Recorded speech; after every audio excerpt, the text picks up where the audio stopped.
ನಮಸ್ಕಾರ ಸ್ನೇಹಿತರೆ, ಇಂದು ನಾವು ಒಂದು ಕುತೂಹಲಕಾರಿ ವಿಷಯದ ಬಗ್ಗೆ ಮಾತನಾಡೋಣ. Black magic. ಇದು ನಿಜವಾಗಿಯೂ ಅಸ್ತಿತ್ವದಲ್ಲಿದೆ ಅಥವಾ ಜನರನ್ನು ಮೋಸಗೊಳಿಸುವ ಒಂದು ತಂತ್ರವೇ? ಈ ವಿಡಿಯೋದಲ್ಲಿ ನಾವು ನಿಜ ಸುಳ್ಳುಗಳನ್ನು ಬೇರ್ಪಡಿಸಿ ಜನರು ಹೇಗೆ ಮೋಸ ಹೋಗುತ್ತಾರೆ ಎಂಬುದನ್ನು ತಿಳಿದುಕೊಳ್ಳೋಣ. ಬಹಳಷ್ಟು ಜನರು ತಮ್ಮ ಜೀವನದಲ್ಲಿ ಸಮಸ್ಯೆ ಎದುರಿಸಿದಾಗ, ಹಣಕಾಸಿನ ಕಷ್ಟ, ಆರೋಗ್ಯ ಸಮಸ್ಯೆ ಅಥವಾ ವೈಯಕ್ತಿಕ ಭಯ, ಅದಕ್ಕೆ ಕಾರಣ ಬ್ಲ್ಯಾಕ್ ಮ್ಯಾಜಿಕ್ ಎಂದು ನಂಬುತ್ತಾರೆ. ಸಮಾಜದಲ್ಲಿ ಹಲವಾರು ಕಥೆಗಳು ಹರಡುತ್ತವೆ. ಅವನಿಗೆ ತಂತ್ರ ಮಾಡಲಾಗಿದೆ, ಅವಳಿಗೆ ಮಂತ್ರ ಹಾಕಲಾಗಿದೆ ಎಂಬಂತೆ. ಈ ನಂಬಿಕೆಯನ್ನು ಬಳಸಿಕೊಂಡು ಕೆಲವರು ಜನರನ್ನು ಮೋಸಗೊಳಿಸುತ್ತಾರೆ. ಅವರು ದುಬಾರಿ ಪೂಜೆಗಳು, ತಲಿಸ್ಮಾನ್ ಅಥವಾ ತಂತ್ರಮಂತ್ರಗಳನ್ನು ಮಾರುತ್ತಾರೆ. ಜನರ ಭಯವನ್ನು ಬಳಸಿಕೊಂಡು ಹಣ, ಪ್ರಭಾವ ಅಥವಾ ನಿಯಂತ್ರಣ ಪಡೆಯುತ್ತಾರೆ. ಇದು ಬ್ಲ್ಯಾಕ್ ಮ್ಯಾಜಿಕ್ ಹೆಸರಿನಲ್ಲಿ ನಡೆಯುವ ಸಾಮಾನ್ಯ ಮೋಸ. ನಿಮಗೆ ಯಾವಾಗ ಬ್ಲ್ಯಾಕ್ ಮ್ಯಾಜಿಕ್ ಅನುಭವ ಆಗುತ್ತೆ ಗೊತ್ತಾ? ಇದನ್ನು ಒಮ್ಮೆ ಸರಿಯಾಗಿ ಕೇಳಿಸಿಕೊಳ್ಳಿ.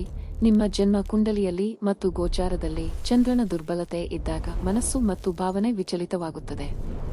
ಚಂದ್ರನು ದುರ್ಬಲವಾಗಿದ್ದರೆ ಅಥವಾ ಪಾಪಗ್ರಹಗಳಿಂದ ಬಾಧಿತವಾಗಿದ್ದರೆ ವ್ಯಕ್ತಿ ಭಯ, ಗೊಂದಲ ಮತ್ತು ಮಾನಸಿಕ ಅಸ್ಥಿರತೆಗೆ ಒಳಗಾಗುವ ಸಾಧ್ಯತೆ ಹೆಚ್ಚು. ಆಗ ನೀವು ಏನು ಮಾಡುತ್ತೀರಾ? ನಿಮಗೆ ಅದರಿಂದ ಹೊರಗೆ ಬರಲು ಹುಡುಕುವ ಮಾರ್ಗ ಮಂತ್ರವಾದಿ ಎಂಬ ನಯವಂಚಕರನ್ನು ಅಲ್ಲವಾ? ಎರಡನೇ ಕಾರಣ, ರಾಹು ಮತ್ತು ಕೇತು ಜನ್ಮ ಕುಂಡಲಿಯಲ್ಲಿ ಮತ್ತು ಗೋಚಾರದಲ್ಲಿ ದುರ್ಬಲವಾಗಿದ್ದಾಗ.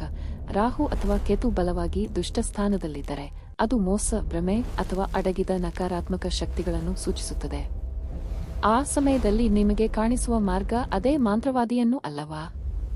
ಮೂರನೇ ಕಾರಣ, ಶನಿಯ ಪಾತ್ರ. ಶನಿ ನಿಮ್ಮ ಜನ್ಮ ಕುಂಡಲಿಯಲ್ಲಿ ಮತ್ತು ಗೋಚಾರದಲ್ಲಿ ದುರ್ಬಲವಾಗಿ ಇದ್ದಾಗ, ಶನಿ ಕಠಿಣವಾಗಿ ಬಾಧಿಸಿದರೆ ದೀರ್ಘಕಾಲದ ಅಡಚಣೆಗಳು, ವಿಳಂಬಗಳು ಮತ್ತು ಅಸಹಜ ತೊಂದರೆಗಳು ಕಾಣಿಸಬಹುದು.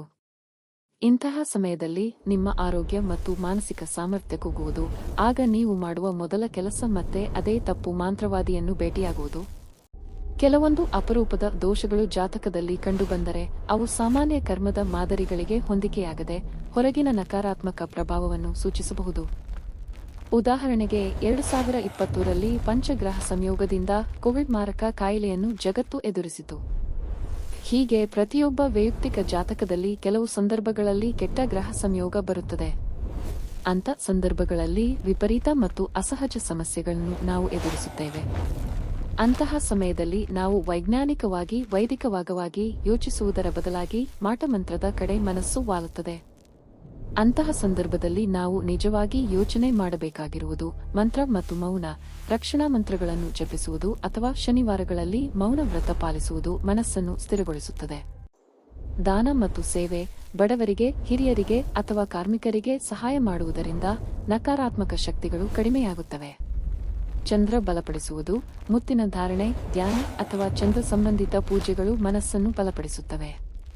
ಸರಳ ಪೂಜೆಗಳಾದ ನವಗ್ರಹ ಪೂಜೆ ಮಾಡಿಸುವುದು, ದೀಪ ಹಚ್ಚುವುದು, ಸ್ತೋತ್ರ ಪಠಿಸುವುದು ಅಥವಾ ಪ್ರಾರ್ಥನೆ ಮಾಡುವುದರಿಂದ ರಕ್ಷಣಾ ಶಕ್ತಿ ಹೆಚ್ಚುತ್ತದೆ. ಒಬ್ಬರೇ ಕುಳಿತು ಯೋಚನೆ ಮಾಡುವುದರ ಬದಲಾಗಿ ಕುಟುಂಬದೊಂದಿಗೆ ಬೆರೆತು ಮನಸ್ಸು ತಿಳಿಗೊಳಿಸಿಕೊಳ್ಳುವುದು. ಮನೋವೈದ್ಯರನ್ನು ಸಂಪರ್ಕಿಸಿ ಅವರಿಂದ ಪರಿಹಾರ ಪಡೆಯುವುದು. ಹಾಗೆ ನಿಮ್ಮ ಇಚ್ಛೆ ಶಕ್ತಿ ಹೆಚ್ಚಿಸಿಕೊಳ್ಳುವುದು. ಪ್ರತಿದಿನ ಬಿರುಸಿನ ನಡಿಗೆ, ಓಡುವುದು, ಯೋಗ, ಧ್ಯಾನ ಮತ್ತು ಶ್ಲೋಕವನ್ನು ಹೇಳುವುದು ಮತ್ತು ಕೇಳುವುದು. ನಮ್ಮಲ್ಲಿ ಇರುವ ಕೆಟ್ಟ ಯೋಚನೆ ಮೊದಲು ತೊರೆಯುವುದು. ಬೇರೆಯವರ ಬಗ್ಗೆ ಯೋಚನೆ ಮಾಡದಿರುವುದು. ಹೊಟ್ಟೆ ಕಿಚ್ಚು ಇಲ್ಲದಿರುವುದು. ಮನಸ್ಸಿನ ತುಂಬೆಲ್ಲ ಶಾಂತಿ, ಸಮಾಧಾನ ತುಂಬಿಕೊಂಡು ಯಾವಾಗಲೂ ಖುಷಿಯಿಂದ ಇರುವುದು.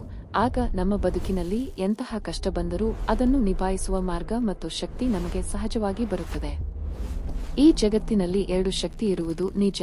ಒಂದು ಪಾಸಿಟಿವ್ ಆದರೆ ಇನ್ನೊಂದು ನೆಗೆಟಿವ್. ಪಾಸಿಟಿವ್ ದೇವರ ಮೂಲಕ ಕಂಡರೆ, ನೆಗೆಟಿವ್ ಮಾಟಮಂತ್ರದಲ್ಲಿ ನೋಡುತ್ತೇವೆ. ಅದಕ್ಕೆ ಕಾರಣ ಜನ್ಮ ಕುಂಡಲಿ ಮತ್ತು ಗೋಚಾರದಲ್ಲಿ ಕೆಲವು ಸಂದರ್ಭಗಳಲ್ಲಿ ಸಂಯೋಗವಾಗುವ ಗ್ರಹ ಸ್ಥಿತಿಗಳು. ಇಲ್ಲಿಯವರೆಗೆ ಬ್ಲ್ಯಾಕ್ ಮ್ಯಾಜಿಕ್ಗೆ ಯಾವುದೇ ವೈಜ್ಞಾನಿಕ ಸಾಕ್ಷ್ಯವಿಲ್ಲ. ಮನೋವಿಜ್ಞಾನ ಹೇಳುವುದೇನು ಅಂದರೆ, ಭಯ, ಆತಂಕ ಮತ್ತು ಪ್ಲಾಸಿಬೋ ಪರಿಣಾಮದಿಂದ ಜನರು ನಂಬುತ್ತಾರೆ. ಅಂದರೆ ಯಾರಾದರೂ ನಿನಗೆ ತಂತ್ರ ಮಾಡಲಾಗಿದೆ ಎಂದರೆ ಅವರು ತಾವು ನಿಜವಾಗಿಯೂ ಅಸ್ವಸ್ಥರಾಗಿದ್ದಾರೆ ಎಂದು ಭಾವಿಸುತ್ತಾರೆ. ಮೋಸ ತಪ್ಪಿಸಲು ತಾರ್ಕಿಕವಾಗಿ ಯೋಚಿಸಿ, ಸಾಕ್ಷ್ಯವಿಲ್ಲದ ಹೇಳಿಕೆಗಳನ್ನು ನಂಬಬೇಡಿ. ನಿಮ್ಮ ಜೀವನವನ್ನು ಭಯದಿಂದ ಅಲ್ಲ, ಜ್ಞಾನದಿಂದ ನಡೆಸಿ. ಸ್ನೇಹಿತರೆ, ಬ್ಲ್ಯಾಕ್ ಮ್ಯಾಜಿಕ್ನ್ನು ನಂಬುವುದರಿಂದ ಲಾಭವಿಲ್ಲ, ಆದರೆ ತಾರ್ಕಿಕವಾಗಿ ಬದುಕುವುದರಿಂದ ದೀರ್ಘಕಾಲದ ಲಾಭ ಸಿಗುತ್ತದೆ. ನಿಮ್ಮ ಅಭಿಪ್ರಾಯವನ್ನು ಕಾಮೆಂಟ್ನಲ್ಲಿ ಹಂಚಿಕೊಳ್ಳಿ. ಈ ವಿಡಿಯೋ ನಿಮಗೆ ಉಪಯುಕ್ತವಾಗಿದೆ ಎಂದು ಭಾವಿಸಿದರೆ ಲೈಕ್ ಮಾಡಿ, ಶೇರ್ ಮಾಡಿ ಮತ್ತು ಚಾನೆಲ್ಗೆ ಸಬ್ಸ್ಕ್ರೈಬ್ ಮಾಡಿ.